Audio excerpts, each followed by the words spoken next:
انسانی تاریخ گواہ ہے کہ بڑے سے بڑے بادشاہوں کے مقبرے لوٹ لیے گئے، فراعین مصر کی لاشیں عجائب گھروں میں تماشا بن گئیں اور سکندر اعظم کی قبر کا نشان تک مٹا دیا گیا۔ دنیا کے ہر خزانے اور ہر تخت کو زوال آیا، لیکن 1400 سال سے روئے زمین پر ایک مقام ایسا ہے جس کی حفاظت کے لیے زمین اور آسمان خود ڈھال بن جاتے ہیں۔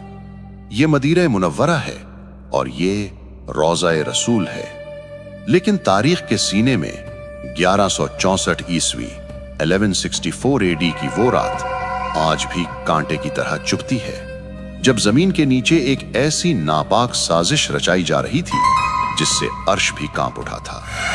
ایک سرنگ جو کسی ہیرے جواہرات کی تلاش میں نہیں تھی، بلکہ وہ سرنگ کائنات کے سب سے مقدس جسم وجود اطہر صلی اللہ علیہ وسلم تک پہنچنے کے لیے کھودی جا رہی تھی۔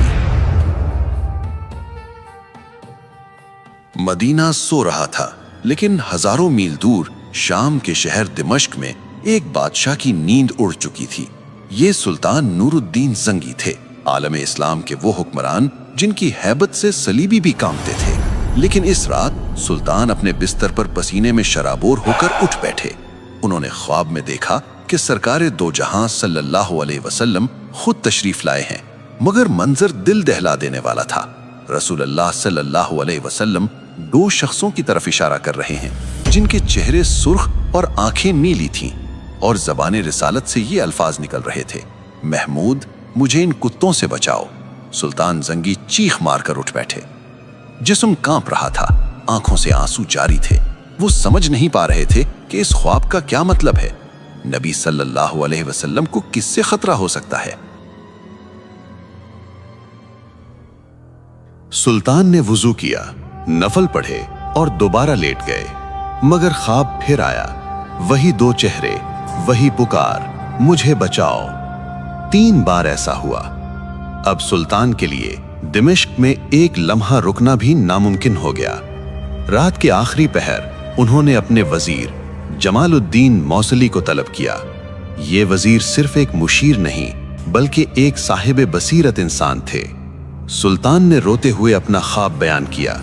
وزیر نے فوراً کہا: اے سلطان، آپ ابھی تک یہاں بیٹھے ہیں؟ مدینہ منورہ پر کوئی بڑی آفت آئی ہے، آپ کو فوراً وہاں پہنچنا ہوگا۔ اسی وقت حکم جاری ہوا۔ یہ کوئی سرکاری دورہ نہیں تھا، یہ ایک خفیہ مشن تھا۔ سلطان نے 20 بہترین گھڑ سوار اور بہت سارا مال و دولت ساتھ لیا اور دمشق سے مدینہ کی طرف ہوا کے گھوڑوں پر سوار ہو گئے۔ تاریخ لکھتی ہے کہ وہ سفر جو مہینوں میں طے ہوتا تھا، سلطان نے صرف 16 دن میں طے کر لیا۔ وہ راستے میں کہیں نہیں رکے، نہ آرام کیا، نہ سوئے۔ ان کی آنکھوں میں صرف ایک ہی تصویر تھی، وہ 2 خوفناک چہرے۔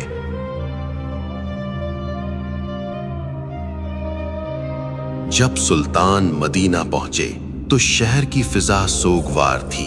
سلطان نے سیدھا مسجد نبوی کا رخ کیا، روضہ رسول صلی اللہ علیہ وسلم پر حاضری دی۔ آنسوؤں کا سیلاب تھا جو رک نہیں رہا تھا۔ لوگ حیران تھے کہ شام کا بادشاہ اچانک یہاں کیسے؟ سلطان نے اپنے وزیر سے کہا: میں کسی کو بتا نہیں سکتا کہ میں کیوں آیا ہوں، مجھے وہ 2 چہرے تلاش کرنے ہیں۔ ایک منصوبہ بنایا گیا۔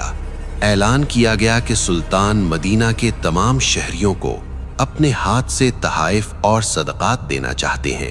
مقصد یہ تھا کہ مدینہ کا ہر ایک شخص سلطان کے سامنے سے گزرے۔ اگلے دن مسجد نبوی میں ہجوم لگ گیا۔ شہر کا ہر بوڑھا، بچہ اور جوان قطار میں کھڑا تھا۔ سلطان ہر چہرے کو غور سے دیکھتے اور پھر مایوسی سے نظر ہٹا لیتے۔ گھنٹے گزرتے گئے، لوگ آتے گئے، تحائف لیتے گئے، مگر وہ 2 چہرے کہیں نظر نہیں آئے۔ یا رسول اللہ۔ شام ہو چکی تھی، خزانہ خالی ہو گیا، مگر سلطان کی تلاش ادھوری تھی۔ وہ پریشان تھے کہ کہیں خواب محض وہم تو نہیں تھا، مگر دل گواہی دے رہا تھا کہ خطرہ ابھی ٹلا نہیں ہے۔ سلطان نے مدینہ کے گورنر سے پوچھا: کیا کوئی ایسا شخص باقی ہے جو مجھ سے ملنے نہ آیا ہو؟ گورنر نے سوچا اور جواب دیا: نہیں سلطان، सब आ चुके हैं, सिवाय 2 मगरबी यानी मोरक्कन ज़ायरीन के। वो बहुत नेक और मुत्तकी लोग हैं।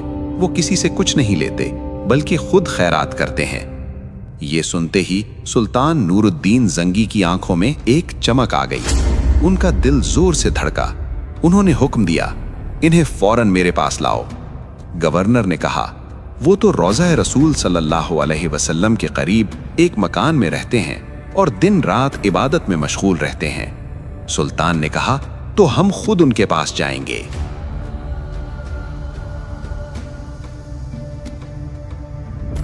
सुल्तान अपने मुहाफिजों के साथ मस्जिद नबवी के करीब इस छोटे से मकान में दाखिल हुए। वहां 2 शख्स मौजूद थे, लंबी दाढ़ियां, हाथों में तस्बीह और चेहरों पर बज़ाहिर नूर। लेकिन जूं ही सुल्तान जंगी की नजर इन पर पड़ी तो इनके पैरों तले जमीन निकल गई। ये वही 2 चेहरे थे, वही सुर्ख रंगत, वही नीली आंखें, ये वही शैतान सिफत इंसान थे जिन्हें नबी करीम सल्लल्लाहु अलैहि वसल्लम ने ख्वाब में दिखाया था। सुल्तान ने गुस्से पर काबू पाते हुए पूछा, तुम कौन हो और यहाँ क्यों आए हो? उन्होंने मासूमियत से जवाब दिया, हम मराकिश से हज के लिए आए थे और अब नबी सल्लल्लाहु के पड़ोस में रहने की सआदत हासिल कर रहे हैं। सुल्तान ने गरज कर कहा, सच बोलो, इससे पहले कि मैं सख्ती करूं। वो कसमें खाने लगे कि वो सिर्फ इबादत गुजार हैं। सुल्तान ने इधर उधर देखा। कमरे में सिर्फ चंद किताबें और मुसल्ले यानी प्रेयर मैट्स थे। बज़ाहिर सब कुछ ठीक था। लोग हैरान थे कि सुल्तान इन नेक बंदों पर शक क्यों कर रहे हैं, लेकिन सुल्तान का यकीन पुख्ता था। वो खुद आगे बढ़े, कमरे में बिछी हुई एक चटाई को हटाया। नीचे फर्श था, लेकिन जब उन्होंने फर्श को ठोका तो आवाज खोखली आई। सुल्तान ने हुक्म दिया, इसे खोदो। सिपाहियों ने मिट्टी हटाई तो नीचे एक लकड़ी का तख्ता था, और जब वो तख्ता हटाया गया तो वहां मौजूद हर शख्स की चीख निकल गई। नीचे एक गहरी और अंधेरी सुरंग की।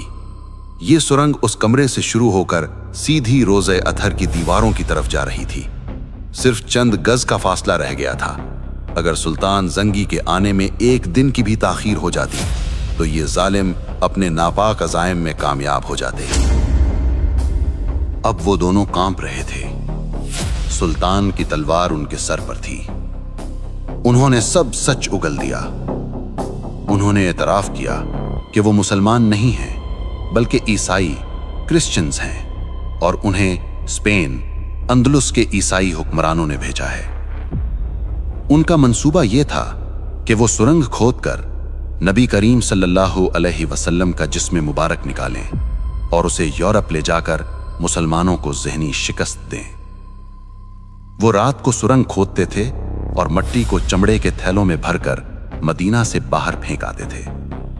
वो बज़ाहिर रोजे रखते और नमाजें पढ़ते ताकि किसी को शक ना हो।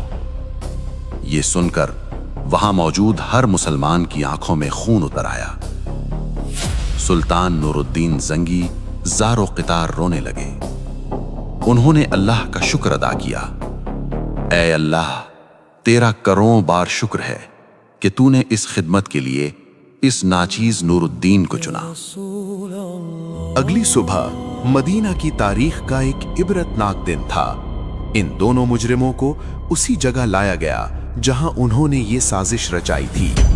सुल्तान के हुक्म पर इन दोनों को मस्जिद नबवी के बाहर इबरतनाक सजा दी गई। उन्हें कत्ल कर दिया गया ताकि रहती दुनिया तक कोई दोबारा ऐसी जसारत करने का सोच भी न सके।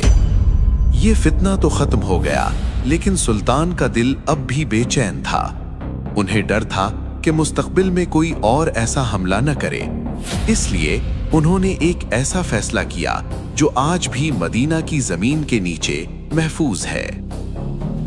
सुल्तान नूरुद्दीन जंगी ने मदीना छोड़ने का इनकार कर दिया। उन्होंने माहिर तामीरात यानी आर्किटेक्ट्स को बुलाया और हुक्म दिया कि मुझे रोज़े रसूल सल्लल्लाहु अलैहि वसल्लम के गिर्द एक ऐसा हिसार चाहिए जिसे कोई लोहा न काट सके और कोई सुरंग न तोड़ सके। फैसला हुआ कि सीसा पिलाई हुई दीवार बनाई जाएगी। कब्र अनवर के चारों तरफ गहरी खंदक खोदी गई। तारीख बताती है कि यह खंदक इतनी गहरी थी कि पानी की सतह यानी वाटर लेवल तक पहुंच गई। फिर इस खंदक में पिघला हुआ सीसा डाला गया। टनों के हिसाब से सीसा पिघलाया गया और जमीन के अंदर एक ठोस धाती दीवार खड़ी कर दी गई। ये दीवार आज भी 900 साल गुजरने के बाद रोज़ा-ए अथर के गिर्द एक पहरेदार की तरह मौजूद है। न कोई सुरंग इसे पार कर सकती है, न कोई आला इसे तोड़ सकता है। लेकिन याद रखें, ये वाहिद कोशिश नहीं थी। तारीख में ऐसे 5 बड़े वाकयात मिलते हैं जब दुश्मनों ने इस मुकद्दस मकाम तक पहुंचने की नापाक जसारत की। कभी मिस्र के पागल हुक्मरान अल हाकिम बेअमरिल्लाह ने कोशिश की तो अल्लाह ने मदीना पर ऐसा तूफान भेजा कि लश्कर तबाह हो गया। कभी सलीबी जंगजू रिनॉल्ड ऑफ शातिलिन ने बहरे अहमर में बहरी बेड़ा उतारा और कसम खाई कि वो नऊजुबिल्लाह नबी सल्लल्लाहु अलैहि वसल्लम के जिस्म को निकाल कर ले जाएगा, मगर हर बार नतीजा एक ही निकला। अल्लाह ने अपने महबूब की हिफाजत का जिम्मा खुद लिया है, जैसा कि कुरान में इरशाद है, वल्लाहु यासिमुका मिनन नास, और अल्लाह आपको लोगों के शर से महफूज रखेगा।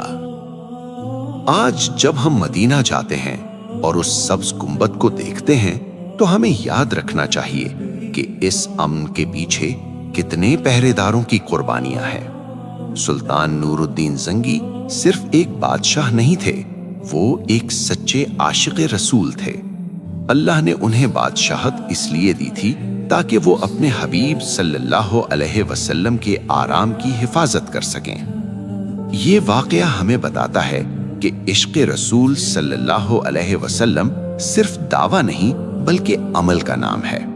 जब भी नामूसे रिसालत पर आंच आएगी तो अल्लाह किसी न किसी नूरुद्दीन जंगी को खड़ा कर देगा।